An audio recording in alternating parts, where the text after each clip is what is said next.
as I grew up, I did not have any special interest in literature. I am not American born. I am an American by choice, and I'm happy, glad, and proud. Had I been American born, I would be a teacher of English because I love it. Love literature. I can speak of that freely, for it was not always so. Oh, how I hated Browning. I had to wade through him and get a grade in it. But I said to myself, I had Browning in class. I'll send him home that he might learn how to write so anybody could understand it. Poetry was an abomination to me. Not until one day in Chicago University, which I was attending, and the teacher put a sentence on the board, did I begin to wake up. I still remember that sentence. He wrote, "How sweet the moonlight sleeps upon this bank." And I said to myself, that's some more poetry. Why didn't he say what he meant? He's going to say that the moon is shining. Now just say that and be done with it. The teacher evidently could read my mind, for he said, now some of you will think he should say the moon is shining. He could say that, but that wouldn't be poetry. It wouldn't be literature. He would say the moon is shining sweetly. That would be silly. But when he said how sweet the moonlight sleeps, and he had a delightful list, sleeps upon this bank. How sweet the moonlight sleeps upon this bank. A picture rose before my mind, and I began to see what I had never seen before. I said to myself, am I losing out on something? Is there really something in literature that I haven't? I had never wanted to lose out on things. It always appeared to me that things didn't happen where I was. They happened everywhere else. In those days, I had a bicycle. And when the fire department came by, the fire engine, horses in those days, I'd chase them. I was going to see something now. But a moment after they came, they put the fire out. Now that is no way to do. As I had chased them a mile to see a real fire. Nothing ever happened where I was. That's how I felt. Well now, as I came then to literature, as I came to poetry, my reactions to begin with were what I said. But from that moment, when the teacher wrote that on the blackboard, I began to wake up. And the result was that I changed my major and majored in English. How I loved that Desire of Ages. I had been given the work in school of finding and noting all the immortal lines in Shakespeare. I did. I found all I could find, of course, and many of them good. Then I decided I'd find all the immortal lines in Desire of Ages. And because of my ignorance, probably, I found more than I did in Shakespeare. I took a course in the university in the life of Christ, and I chose as my outside reading that book, Desire of Ages. And now I had occasion to go through it carefully, critically, from the theological viewpoint. I knew that Mrs. White did not have a very broad education. That was not the rule in those days. My father finished 3 grades in school. Those that are real well off would finish 8 grades, but not common people. Sister White did not have a very liberal education, and as I read Desire of Ages, I knew within myself that she had never written that book. She couldn't. Full, rounded periods. Excellent expression. All the way through that which spoke of a very high training. And Sister White did not have that. Hence, I drew the conclusion, Sister White did not write it. And when in the university I went through the book from a theological viewpoint, I knew again that she could never have written it. Because there is theology there that only one who had had a very broad education in theology could ever write. So I was convinced that she had never written Desire of Ages. After a while, when I was sent out to teach, I said, before I go out, I must know.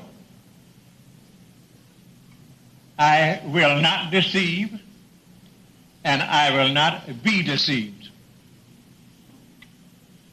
If there's something in these volumes more than I think I want to know. And so, I came out here to California, where Sister White was living at that time, to see her, talk with her, and find out whether I could. I knocked on the door and said just about what a student said to me in Union College when he came. Said, here I am, what are you going to do about it? I didn't use those words, but that's what I meant. She looked at me and took me in. I told her what I wanted. I said, I'm not interested in what you have written that's published, all that I have read. But I am interested in reading what you wrote before anybody got hold of it to correct it and edit it. She looked at me. What do you want? I want to have permission to go over the manuscripts as they were written originally before anybody touched them. We talked some more, and I was given that permission. I was given permission to go into the vault, fireproof vault, where all the writings were kept. I was astonished as I came in to see the work before me. For there was shelf after shelf of manuscripts, written, not typed. Sister White wrote with her own hand most of what you know, what you have read. She did dictate, but not very often. Ordinarily, she'd write it out with her own hand.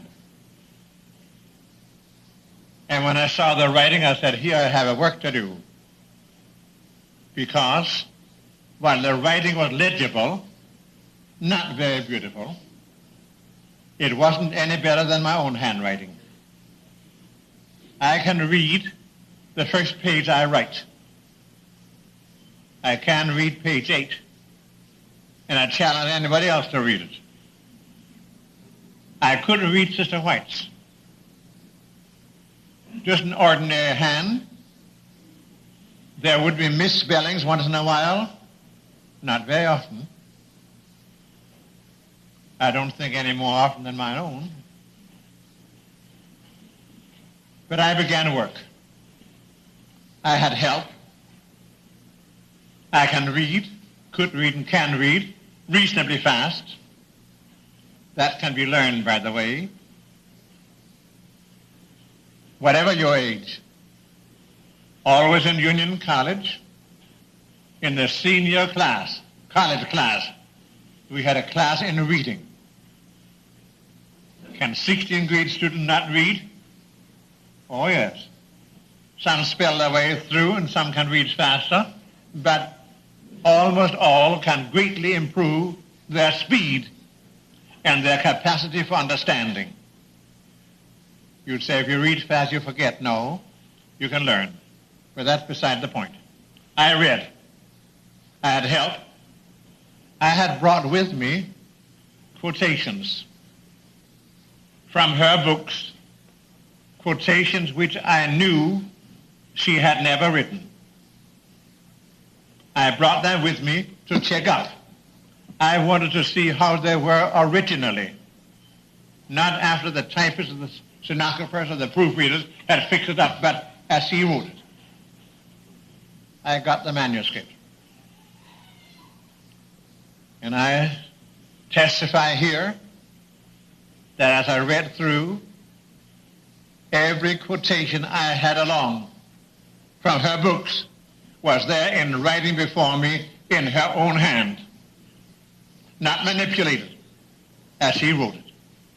I was astonished, because I knew she hadn't written it, and then she had. I spent 3 months going through the manuscripts, copying some, and reading. And when I was done, I was profoundly convinced that I could not account for those writings only on the basis of divine guidance. I spent practically every morning with Sister White alone. She sat in her rocking chair. She had a rocking chair with a board across on the arms, and there she's sitting right. I'd be there 6 and 5 and one morning at 4. She was writing. She'd write 6, 8, 10, 20 pages. Then she'd hand them back to the typist, who would copy them on the typewriter, double or sometimes triple space. She'd ask me to read what she had written, or she would tell me what she had written, and then we'd discuss. I was anxious to find out what kind of mind she had. I was examining her. Poor youngster that I was. I suppose she was examining me instead of, but I didn't know that. And I asked all kinds of questions, wise and otherwise.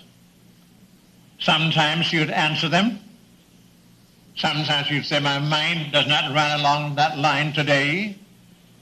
Sometimes she would say, to my astonishment, I don't know any more about that than you do. What? She had written it, there it was. I don't know any more about that than you do. Let's read it. Then I found out that she had to study her own writings as prophets did of old. Peter speaks of those prophets that had to search their own writings, what manner of time the spirit which was in them did signify. They didn't know. And so we studied together. We had some very pleasant mornings. Sister White, kind, mother in Israel, with a fine sense of humor. That perplexed me. I remember when I first heard Sister White laugh. Oh no, she ought not to laugh. But she did. Just a human being, a mother in Israel, one you could love and feel at home with.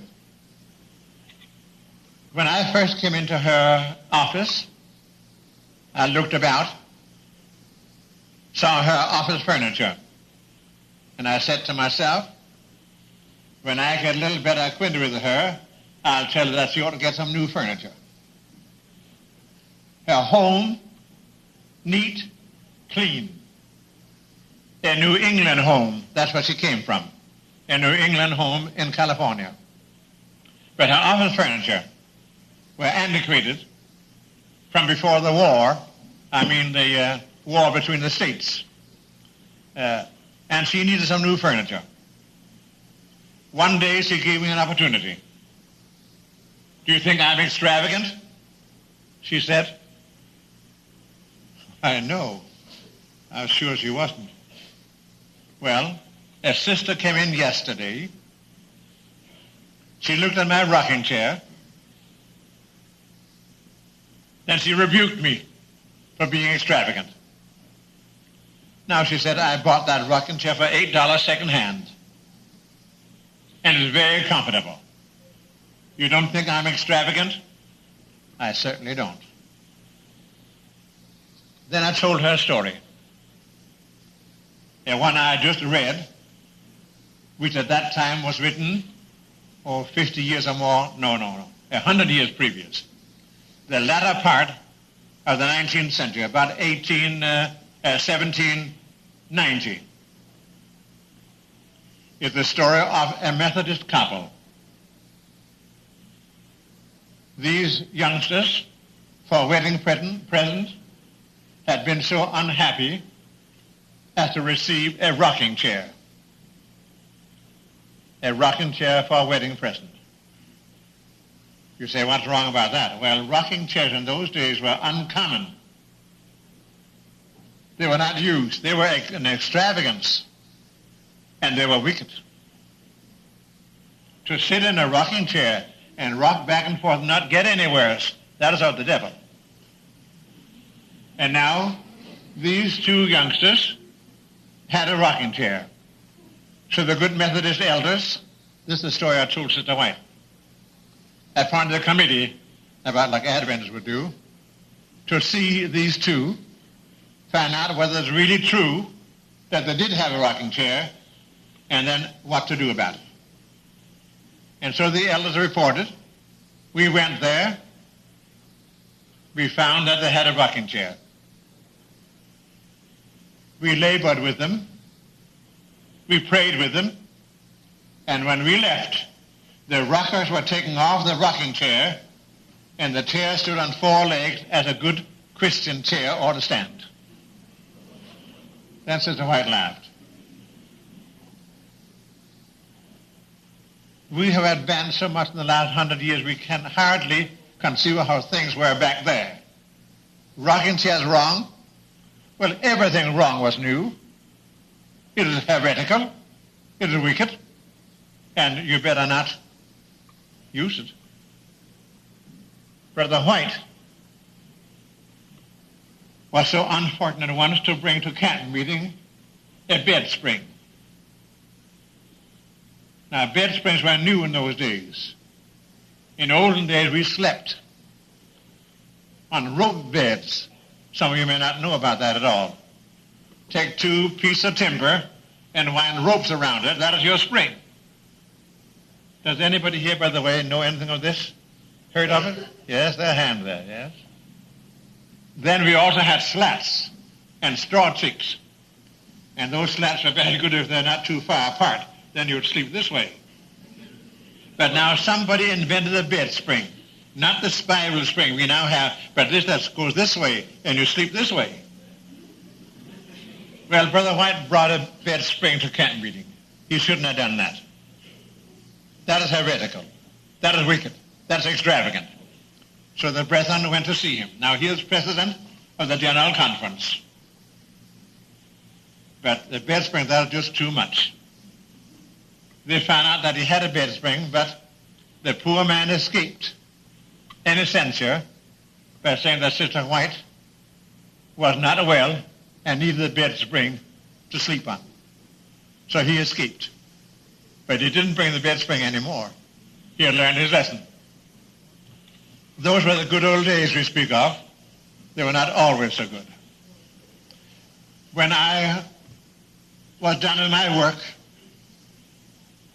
in the vault, those 3 months, there was one place where Willie would not let me in. Willie was the son. Not a young man, an old man even in those days. He said, no one has ever read that. That's for the family only. That's the family documents. I couldn't let you read them. So I went to Sister White, and like a little boy would say, Willie won't let me in. were in the vault. Then I told what I wanted. Said, you may go in. So I went back to Willie, and then he gave a reply that I remembered ever since. I don't doubt what you say, but I don't believe it. Now, if you can make that out. So both of us went to Sister White, and she gave permission, and Willie unwillingly let me in. There I read the family documents, way back to before 44, written by a girl, 14, 15, 16, 17 years old, and not written for publication. She did not have in mind that 50, 60, 70 years later, some youngster would come along and read them. They're for the family only. They wrote letters in those days, not just a few lines, 10, 15, 20 pages. They were real letters. So was Sister White. She wrote to her parents, she wrote to James, she wrote to others. She would put as a heading, Dear, or I said, Dear James. Yesterday, I went downtown and bought 8 yards of calico. I'm going to make myself a dress. With that beginning, she'd go on, and you'd think it a sermon. You could put it on the front page of the Review today. You wouldn't need to attach any name. All Adventists of any years of experience say that's Sister White. The same note, the same phraseology, the same seriousness.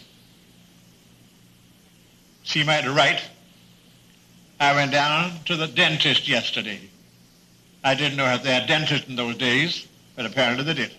And then again would come this long letter, or epistle, or sermon.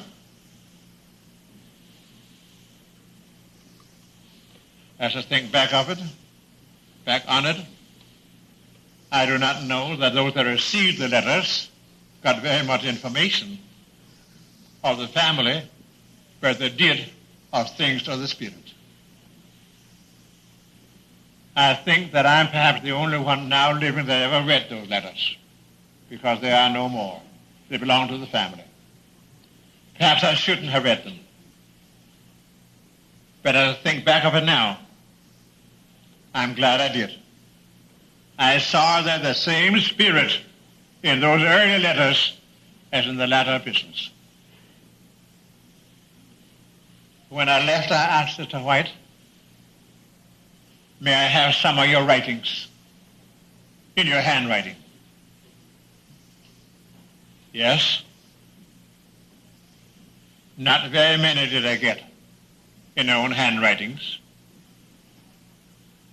but I got thousands of pages of typewritten copies of them, so much so that when I left, I had 2 bundles of 8.5 by 11 double-spaced thin paper, about 2.5 feet tall. If I had been as old as I am now, I wouldn't have dared to take that much. But she said, you can take anything of which there are 2 copies. And I took them. And I left profoundly convinced that I could explain those writings only on the ground of divine guidance. Years went by.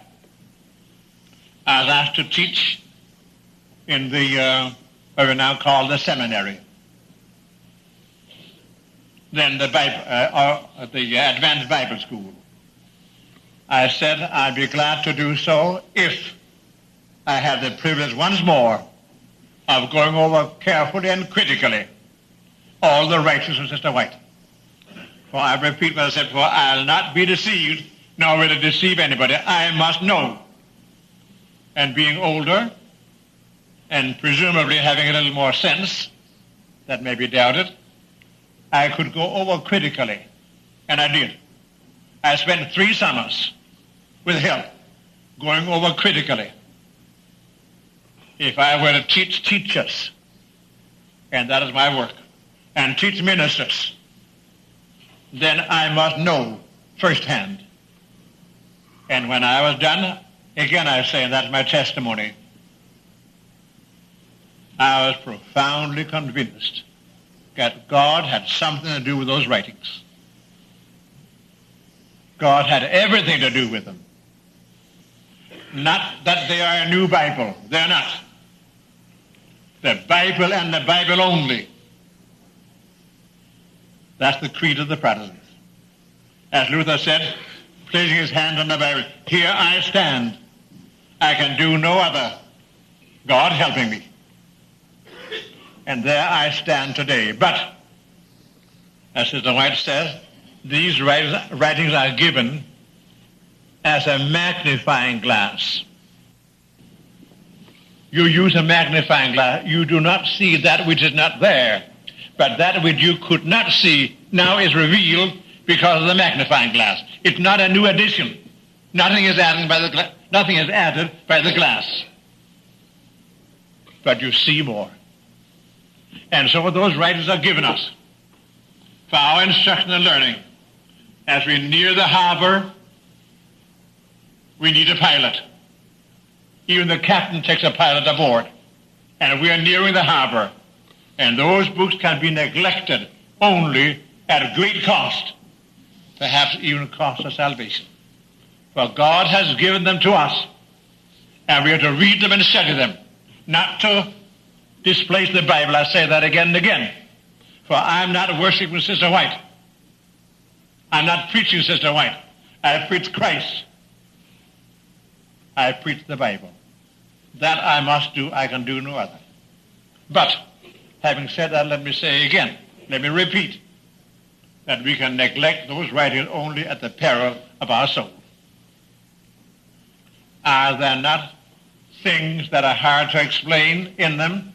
Yes. Some ask me, do you understand all? No, I don't. Sister White didn't.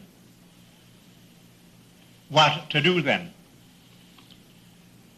I have learned now long ago that there are many things I don't know, and that I simply have to say I don't know. That was kind of hard for me to begin with. Here I was a teacher. I had a degree or two. I knew all things. And then somebody asked me a question. I must answer it. Then I found out I didn't have to answer. That I could say, I don't know. And that's good for the soul, to be able to say that. I don't know. What do? I have a compartment up in my brain here where I put things that I used to worry about. I'd find something I couldn't understand. I'd just worry my head off. Then I found that I could put them up here, as it were, to soak. And after a while, I might understand. But I found that as I put up one question and got out one question, sometimes I could put in 10 questions and get out only one. So that compartment is getting larger and larger of things I don't know. But I learned not to explain things I don't know. And that's a blessing. I'd advise you to get that kind of compartment too. Instead of worrying about things that you don't understand, put them up here, and something may happen. Have you ever had this experience? I know you have. You say, what was his name now? I forget it. What was his name? Do you remember? No. Do you? No. Well, all right, let it go. So let it go. But an hour from then, or next day, or even a week, here comes that name. Somebody did something while you were asleep, unrolled the scroll, until it got back to what you want to know. And so even with certain hard questions, you can put them in soak, and they'll come out, some of them, when you need them. That's for your information. Well, are there things hard to understand? Yes. I had my troubles. I have them. But I learned not to worry about them. I take by faith.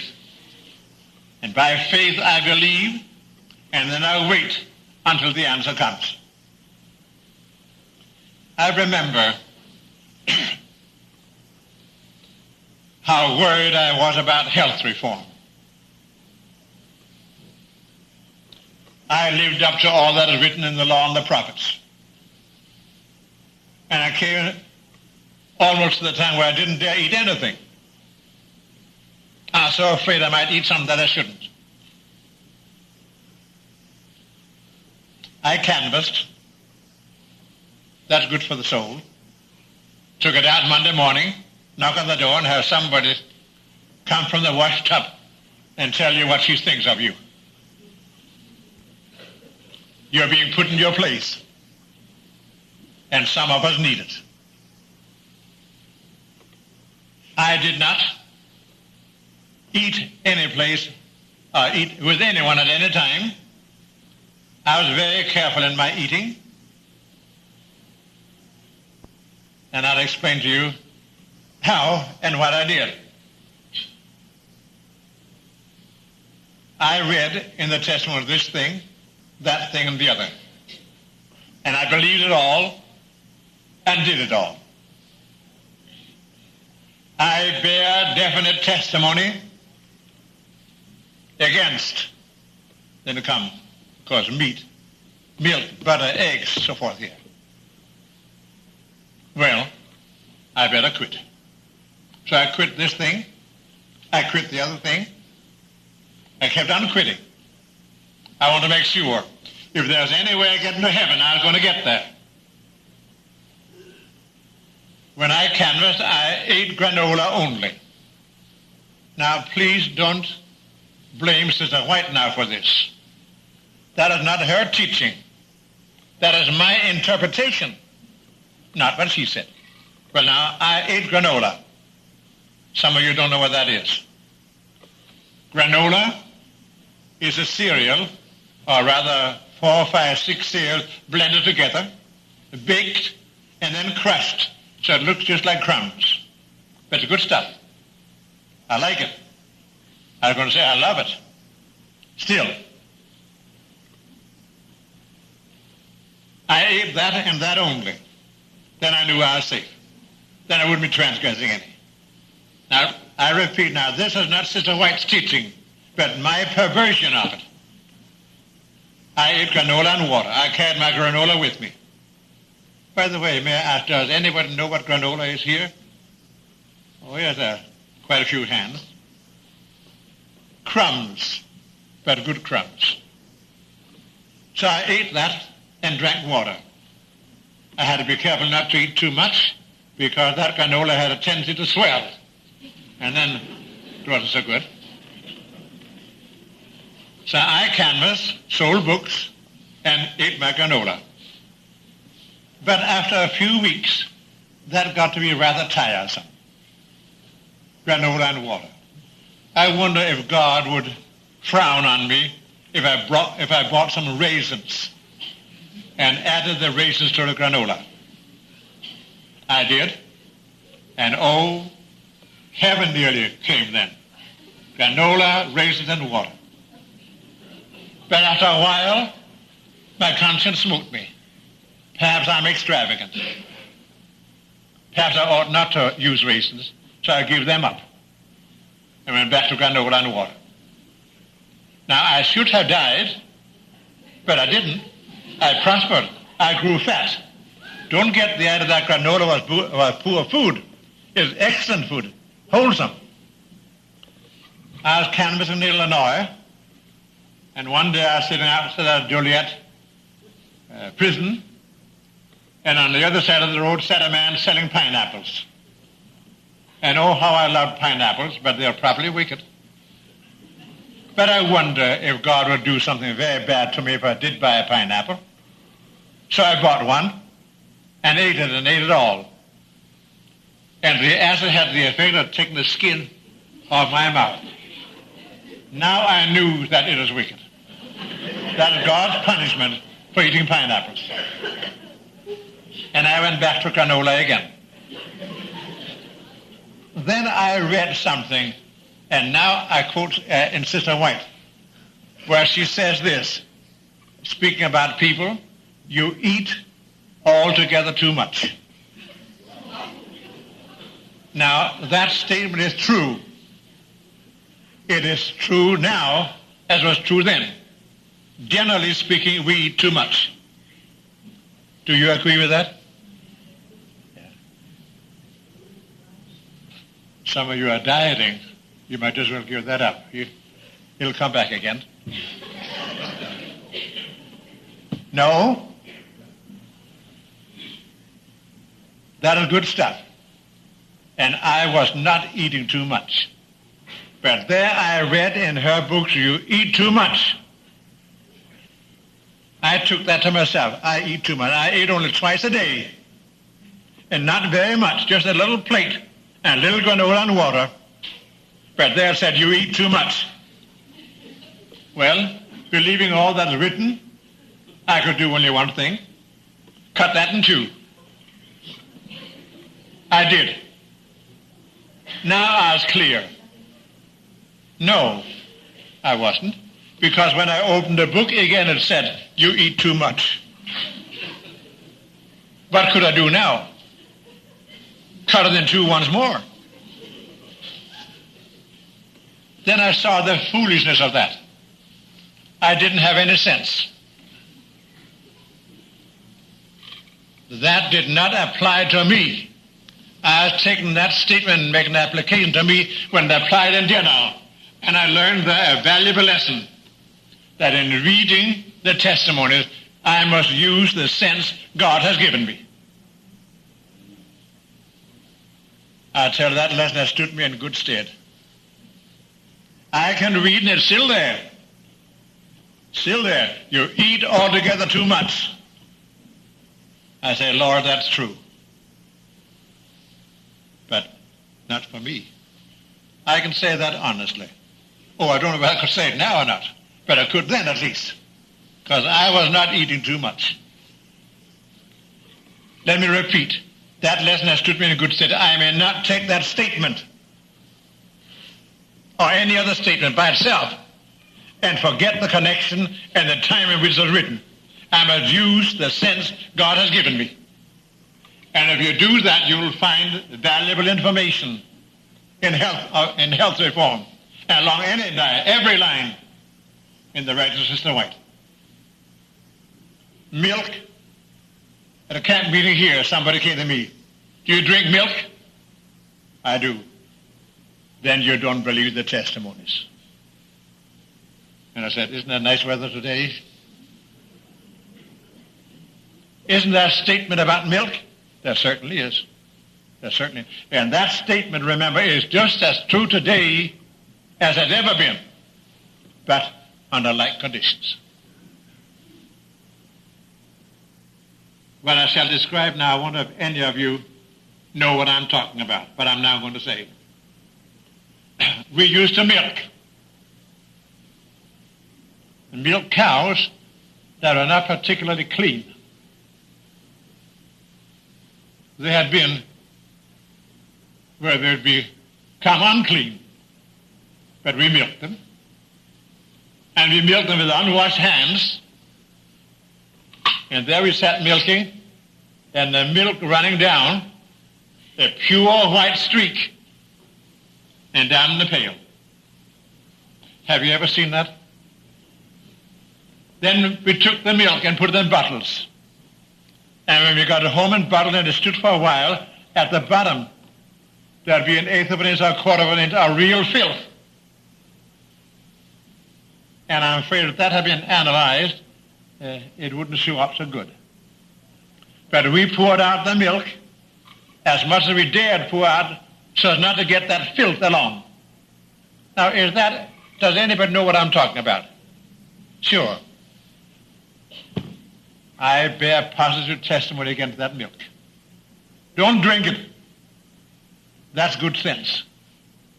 That's good sense. I was on Sumatra, not so many, just a few years ago, 5, and there I saw that kind of milk. And I saw that clean white streak. And I saw those bottles. Here is where that applies. I bear positive testimony against milk. Then, when things were changed, when cows were washed and examined, and health certificate given, and there was a pasteurization, and every bit of cleanliness that could be gotten was used. Then we were told we might use it. So the time might come again when we may not. Now, there you'll find a contradiction. We may or we may not. Both are not true. Don't put Sister White against Sister White. She spoke rightly. Don't use it. They said we may use it. And I sat at her table, because that doesn't make any difference what she did. She's not my example. But there, milk was used. I said that's nothing. Cheese. Cheese should never enter the human stomach. Is there such a statement? Oh, yes. Yes, there is. Well, then, don't you ever buy any cheese. Well, now, wait a moment. Wait a moment. I was present among the group that went to see Sister White when we translated it into German. Sister White, we Germans are using cheese. It's one of our great means of subsistence. I did not have reference to that kind of cheese. And so that is omitted from the German edition. It did not apply. But I have seen, and I can see now, places where it does apply. My father was brought up in the old country, in Norway. Good country. He told me how they used milk and cheese. I better not attempt to describe it, how they did it. But I do think that the process could be a little bit improved. For when the cheese was done, it would walk. Do you get the point? It tasted good. I loved it. But I'm afraid that it wasn't quite up to standard. And cheese made from the kind of milk that I have spoken of here, better leave that alone. You'll find, as you read Sister White, sound counsel, sensible counsel, if you follow it. There are those that reject the counsel entirely. There are those that go to the other extreme. Use the sense God has given you. Read, study, pray, and believe. And whatever you read, you may know that that statement is true. Here's a statement about the Laodicean church. The last church. Is it very flattering? I'll spew thee out unless you repent. Well, now, however much we repent, that statement will remain in the Bible. And some are using it. Down in Texas, where where there is a group of some who were once with us, but now are not ours anymore. And they read that statement to me. That statement is true. That statement is true. But the time will come, the time is now when we are repenting, and it will no longer be true. Where God's approval will rest upon his people. I saw them. That's the next step. On the sea of glass. There they stand, without spot or wrinkle or any such thing. In their mouths are found no guile. The two contrasts. Now, that about standing on a sea of glass does not apply now. We haven't got there yet. But the time will come when God will have a clean church. Now, I said all that I intend to say today. Much more might be said. I'm glad I can bear my testimony, though in the next breath I'd say I'm rather reticent about doing it, because I have no intention of living in the past, or merely be asked to speak because I'm old. And there are very few that have had experiences that I've had. I'd rather present the truth as it is in Christ right now, but for the sake of some that have never known or experienced anything about the writings of Sister White, somebody ought to say what I have said today. And so will you take it as it's meant? Counsel to you and me to come back to, if you have been away from, the writings given us for this time, which we are to read and which we are to follow.